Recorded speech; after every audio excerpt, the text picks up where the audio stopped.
আসসালামু আলাইকুম দর্শক, আপনারা যারা নতুন করে এই গাড়ির সেক্টরে আসতে চাচ্ছেন তাদের জন্য ছোট্ট একটা পরামর্শ।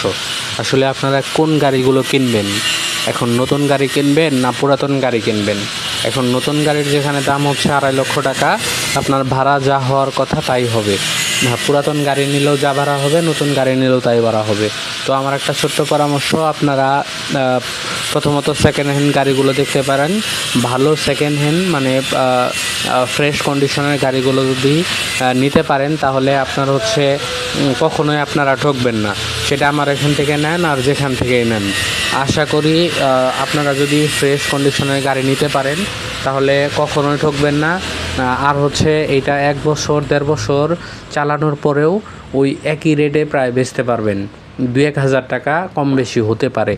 তো আমি বলতে চাই যারা নতুন করে এই সেক্টরে আসতে চাচ্ছেন তারা একবারে নতুন না কিনে তারা পুরাতন গাড়িগুলো কিনতে পারেন, অথবা আমার এই ধারণাটা একটু চিন্তা করে দেখতে পারেন।